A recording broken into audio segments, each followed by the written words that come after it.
which affected him to become enabled to receive the message from Allah subhanahu wa ta'ala. These 7 incidents is very important in his childhood. So the first one, and these incidents should be a lesson for us. Some of them we can use it to teach our children. So the first incident, that his grandfather Abdul Muttalib used to take the Prophet ﷺ with him for the meetings with the leaders of Quraysh. So every week there is a meeting with the leaders of Quraysh to discuss about the business, about security, about what's going on in the area. So it is a top meeting. So the Prophet ﷺ was with his grandfather at that time. So the Prophet was a child, 5, 6 years or 4 years sometimes, and he's still sitting beside his grandfather, listening, respecting, without any talk to disturb the leaders. So Abdul Muttalib, his grandfather, he said, look to my son Muhammad. I know he gonna have a very bright future, and the sign, because he's sitting with the elders, listening to their wisdom and to their opinion, without going here and there playing. So he was sitting, respecting the meeting, sallallahu alaihi wasallam. So the second incident, as a habit in Quraysh, they used to send their children to the Badu side, to the desert people. Number 1, to get better knowledge about the language. Number 2, to get more strength, because there they are having a harsh life, a hard life. That's give them more strength. And that's how the Prophet ﷺ become really very strong. And the Prophet ﷺ used to say, Allah has given me a strength of 10 men. The strength of 10 men. And when the companions used to dig the tunnel in the Al-Madinah Al-Munawwara, so when they face the big rocks and they cannot crush it, they called the Prophet ﷺ, and he crushed it by himself, ﷺ. That's why he was a very strong. And about his language, Abu Bakr as-Siddiq, and we all know who's Abu Bakr. Abu Bakr as-Siddiq was very famous in dealing with the leaders of the tribes. So he used to tell the Prophet ﷺ, I never saw anyone better than you in language. Your language is very strong. The Prophet ﷺ said, no wonder I am from Quraysh and I was raised in Bani Sa'd. Bani Sa'd, it is the tribe of his Murdi'a, his breastfeeding Halima al-Sa'diyah. So I was raised in Bani Sa'd, sallallahu alayhi wa sallam. Then the third incident happened to him, sallallahu alayhi wa sallam, is the incident of chest opening. So when he was 5 years old, the hadith is narrated by Anas ibn Malik radiyallahu anhu, the servant of the Prophet sallallahu alayhi wa sallam.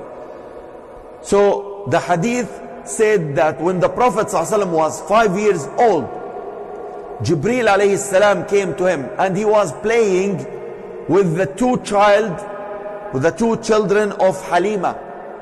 He was playing with them in the desert. So they came, Jibreel alayhi salam come to the Prophet, and he took him away from the children. So the children, they get scared, and they saw him. He put him in sleep, and he opened his chest.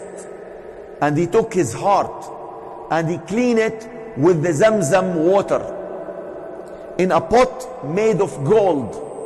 And then he took out some black dot from his heart, sallallahu alaihi wasallam, and then he put it back and he told the Prophet sallallahu alaihi wasallam, this is the share of the shaitan. I took it out from your heart. And then the children, they run away when they saw the Prophet is open chest. They run away to their mom and they told her, Muhammad is dead. Because they don't realize what's happening. So they said, Muhammad is dead. So she starts screaming and she rushed to see what is happening. She saw the Prophet ﷺ coming back with a very yellowish face, sallallahu alaihi wasallam. Because it was a surgery. It was a surgery, a yellowish face. And she saw the trace of the opening on his chest, sallallahu alaihi wasallam. And Anas ibn Malik radiyallahu anhu, he said, and I also witnessed, I saw the trace of the surgery in his chest, sallallahu alaihi wasallam. The fourth thing which is good to say about him, the Prophet sallallahu alaihi wasallam was trained on 4 sports. 4 sports. So he used to be a sportman in his young. And these sports were very famous in his time. So now we have a soccer is a very famous. But in the time of the Prophet ﷺ, the first one is swimming. Is swimming. And the Prophet ﷺ said, I used to be training on swimming in the well of Bani Uday ibn al-Najjar, in the water well. So the water well has a water there, and there is a big pod in front of that well. So the Prophet ﷺ used to swim in that pod, alayhi salatu wassalam. And the second one is the horse riding. So he was famous and experienced in horse riding. And the third one is the archery, is the arrow throwing, the archery. So he was a good archer, sallallahu alaihi wasallam. And the fourth one is the racing. So he used to race with Aisha radiyallahu anha. He used to race with Aisha. And Aisha radiyallahu anha, she was young, and she said, I used to pass him. Every time we race together, I used to pass him. Can you imagine? He go and race with Aisha, with his wife. So he give Aisha some of his time to practice something she like. So what does your wife likes? So share with her. This is how the Prophet ﷺ make a good relation with his wife. So he used to share with Aisha. She likes to do racing. So she used to race the Prophet ﷺ and she used to pass him. So she said, but one time the Prophet ﷺ brought some meat for us and I eat. So after I eat, I get full stomach. Then the Prophet ﷺ, he said, oh Aisha, let's go and do racing. So she said, yes, let's go. So they went for racing, and the Prophet ﷺ, he passed her. And the Prophet ﷺ, he told her, I win this time. This is for the previous time you raced me. Sallallahu alayhi wasallam.